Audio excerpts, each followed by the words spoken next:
Manchester United, 20 league titles, the most decorated club in Premier League history.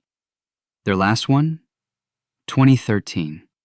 Based on everything history tells us, the data, the patterns, the cold mathematics of how football dynasties actually work, they won't win another one before 2033, at the earliest. This isn't a hot take. It's not a fan theory. It's a pattern. The same pattern. Every single time. And Man United are right on schedule. Go back. Look at every dominant club in English football. Premier League era, First Division, all of it. You'll find the same thing. Every single time. Liverpool, 1990. Their 18th title, the most dominant club in the country. An era that had lasted nearly 2 decades. Then, nothing. 30 years, near misses, second places, until 2020 when Klopp's side finally ended it. 30 years. Arsenal, 2004, the Invincibles. Unbeaten, untouchable. Gone. Over 20 years before their next one. Chelsea, 1 title in their first century. 1955. The next one? 50 years later. Manchester City. Last won the First Division in 1968. 44 years. Everton, 1939. Waited 24 years. Won again in 1963. Waited another 15. Last title, 1987. 39 years and counting. This isn't coincidence. It's a pattern.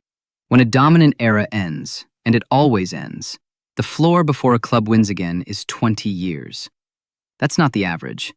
That's the minimum. The actual average? Closer to 30. On May 8, 2013, Sir Alex Ferguson walked into Old Trafford's press room and announced his retirement. 26 years, 13 league titles, 2 Champions Leagues. That doesn't just leave. It takes something with it. The 2012-13 title was United's, 11 points clear of City. Van Persie with 30 goals. The squad was aging, but functional. What Ferguson left behind wasn't broken. It just needed careful maintenance. What followed was not careful maintenance. 13 years since Ferguson left. 9 different managers. David Moyes, 10 months. Ryan Giggs, 4 weeks as caretaker. Louis van Gaal, 2 years.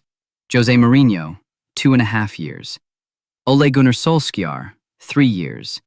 Michael Carrick, 3 weeks as caretaker. Ralph Rangnick, 6 months as interim.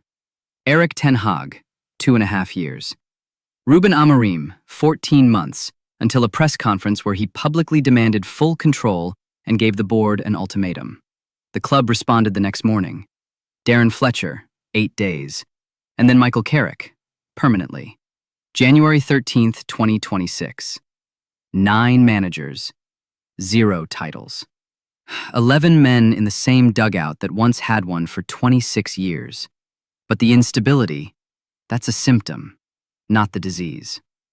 When the Glazers bought Manchester United in 2005, they leveraged over £500 million in acquisition debt directly onto the club. By some estimates, United have paid over £1 billion in interest since. Money that never reached the pitch. The league table tells the rest. 7th, 4th, 5th, 6th, 2nd, 6th, 3rd, 2nd, 6th, 3rd, 8th. And then 2024-25. 15th. 42 points. Bournemouth finished above them.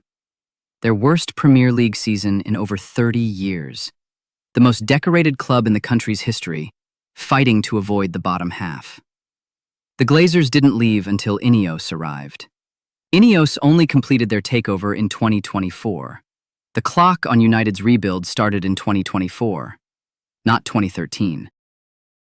And even if they fixed everything internally tomorrow, there's a second problem. Everyone else kept moving. City's dynasty started in 2012, multiple titles across 14 years. A club built with a clear identity, a defined philosophy, essentially unlimited investment. They didn't wait. They designed. Liverpool won in 2020, won again in 2025. Mid-cycle. Clear identity, strong recruitment, continuity in the dugout. Arsenal. The Invincibles ended in 2004. Over 20 years of patience. Wenger. The painful years. Then Arteta. Their next era is now. They're not waiting anymore. They're arriving. 3 clubs ahead of United, all with identity, all with continuity, all with momentum. In 2025-26, Carrick's United finished 3rd, 71 points. After a 15th place finish, yes, that's progress, real progress, but 3rd place isn't a title challenge. 3rd place is the first sign that something might be growing. That's a different thing entirely. 2013 plus 20 years. 2033. Not a prediction. A floor. The minimum time any major English club has taken to come back once their era ended. The average across all of them? 30 years. At the average, United win in 2043. At the floor, if everything goes right from here, under Carrick or whoever follows, 2033. The squad that lifts that trophy.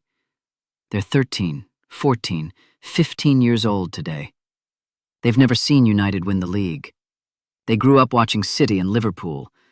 They know United as the club that spent years fighting for top 4, or worse. That's what the data says. Now, there is one counter-argument, and it deserves to be taken seriously. Ineos. Sir Jim Ratcliffe. New ownership since 2024. New structure. Real investment. And a 3rd-place finish under Carrick in 2025-26 as the first actual signal that something has changed. Could it break the pattern? History says, sometimes. Abramovich bought Chelsea in 2003. They won 2 years later. But Chelsea's problem was never structural, it was financial. There was no rot to undo, just a check to write. City's 44-year wait ended with Abu Dhabi investment in 2012, but City rebuilt from scratch. Total control, clear vision, blank slate. No legacy debt, no 11 years of accumulated dysfunction sitting underneath everything. United's problem was never just money. It was culture, identity, philosophy, continuity, squad coherence. All of it, broken simultaneously over more than a decade. 3rd place in 2025-26 is real. One season, one data point. History is not moved by one data point. Every club that broke the cycle fast had one thing in common. They started from a clean slate. United aren't starting from a clean slate. They're starting from 2024, carrying 11 years of damage into the rebuild. History is patient. Manchester United. Last Premier League title, 2013. History says the floor is 20 years. They finished 3rd in 2025-26. That's real. That matters. But progress and title contention, they're not the same thing. The player who lifts the next Premier League trophy for Manchester United is 13 years old today. Somewhere, playing Sunday football, or an academy pitch, or a back garden. Not yet good enough, not yet ready, not yet aware of what's waiting for them. Whether it's 2033 or 2043, it depends on decisions being made right now, in training grounds and boardrooms and academy offices that most fans will never see. The data doesn't lie. The pattern doesn't care about legacy, history, or the size of the badge. It just waits. If you made it this far, thank you. Really. If this made you think, hit subscribe. More lore drops are coming. Forgotten stories, hidden history, the kind of football that never makes the highlight reel. Like and share if you think someone else needs to hear this. And find us on YouTube at Real Football Lore Official. See you on the next one.